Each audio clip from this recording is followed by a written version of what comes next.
Salut, salut! Dans cette capsule, on va voir une fonction qui est super pratique qui s'appelle map. Et ça n'a absolument aucun rapport avec le mapping vidéo ou, ou une carte. C'est en fait une façon de prendre un ensemble de valeurs qui sont dans un certain range, une certain intervalle à laquelle on s'attend et de les remapper de les remettre dans un autre domaine, dans un autre ensemble, un autre intervalle finalement de valeurs.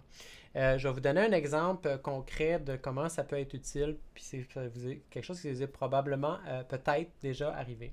Admettons que ici, je veux, dans mon draw, je veux avoir, tiens, un rectangle, un carré, tiens. Square, ça fait des carrés, je ne sais pas si vous le saviez, je vous le dis.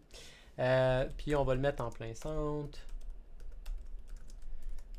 Et disons que, admettons que ce que je voudrais, c'est que je voudrais que le carré devienne plus gros en fonction de ma souris. Donc, mouse X. Commencer de même. Bon, je commence de même. J'ai pas de carré. Ah, quand je bouge, ça augmente. OK? Mais ça augmente trop. Ici, c'est pas assez. Hein, quand je suis à zéro. Fait que mettons, je dirais, oui, mais moi, j'aimerais ça en fait qu'au début, là, au début, il devrait être, mon carré doit être à peu près cette grosseur-là. Puis quand je suis rendu au bout, je devrais être rendu à peu près à cette grosseur-là. Donc, je vais vous laisser faire le calcul de votre côté de comment est-ce qu'on pourrait arriver à ça. C'est pas la fin du monde, c'est pas si dur, mais c'est quand même, il y a une façon plus simple d'y arriver. Donc, et pour ça, en fait, on va juste passer, on va juste essayer de se dire, OK, ça serait quoi l'intervalle de masse X et ce serait quoi l'intervalle de la taille de mon carré. OK? Fait que, ben, mettons masse X, l'intervalle de masse X, ça va de 0 à width. Hein? C'est ça l'intervalle de masse X, c'est de 0 à width. Donc, l'intervalle, mettons qu'on voudrait pour notre carré, mettons qu'on veut qu'il soit minimum 20 pixels, maximum 500 pixels. Mettons même 300 pixels. OK? Fait que minimum, je vous disais quoi? Minimum 100, maximum 300. OK. Bon, comment on peut faire ça? Utiliser la fonction map. Alors, on va se créer une valeur. Donc, on va appeler ça size, square size.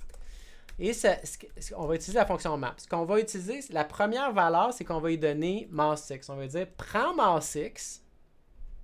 OK, map mass X. Prends mass X qui se situe entre 0 et width et remap-le, remets-le entre 100 et 300. OK? Je vais les imprimer, les valeurs, en même temps pour que vous voyez en même temps de quoi ça a l'air. OK? Je vais imprimer mass X et je vais imprimer square size, juste pour que vous voyez comment les deux correspondent. Donc, si je démarre ça, bon, premièrement, je voulais regarder ça va vite un peu, là, mais quand je suis ici, là, je suis à 0. Au moment où c'est à 0, à ce moment-là, le square size vaut 100. Quand ma masse est rendue au milieu, à peu près, autour de 400, mon square size vaut 200. Donc, entre 100 et 300. Quand je suis rendu au bout, ben là, ça vaut 300. Bon, mon carré est rendu trop gros. Fait que je peux toujours faire des petits ajustements, mais ça, c'est facile. J'ai juste à venir changer ici les valeurs. Je peux passer, si j'aime mieux, de 50 à 200. Là, je passe, je suis à 50. Ici, je suis rendu à 200. Donc, c'est beaucoup plus facile c'est ça, de faire ce genre d'opération-là. Vous pouvez aussi utiliser ça, par exemple, pour les couleurs. Donc, le background là, avec masse Y, hein, ça va assez vite d'ailleurs, ça devient un peu weird. Donc, peut-être que ce qu'on veut dire, c'est on veut mapper masse Y qui lui est entre 0 et height.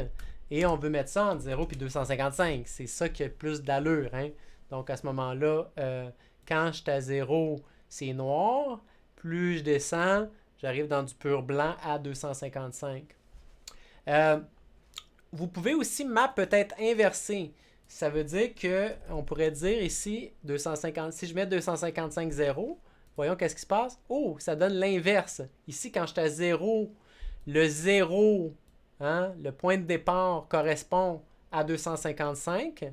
Et quand j'arrive à la fin, ici, quand je suis à height, là, ça correspond à 0. Donc, en gros, pour résumer, si on prend la fonction map, elle va prendre 5 valeurs. Une valeur de départ qui se situe dans un certain intervalle A-min, A-max, qui correspond à cet intervalle ici, donc A-min, A-max.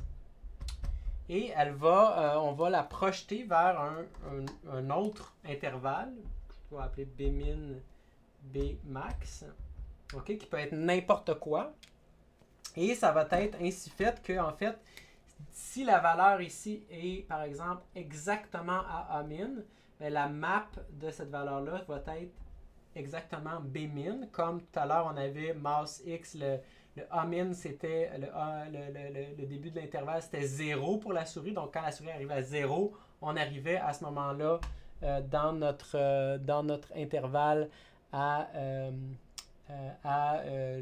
une valeur ici de 50 pour la taille du carré. Et de la même manière, quand mouse X arrive au max, donc A max, que j'ai appelé A max, donc qui ici ça correspond à la largeur, on va correspondre à ce moment-là à B max, donc qui était 200 pour la taille de du carré. Et tout ce qui est entre, finalement, dès qu'on va avoir finalement chaque point, si on veut, qui est comme entre, ça va être tout simplement, c'est ça, moi j'appelle ça remappé, donc va être projeté vers cet autre intervalle.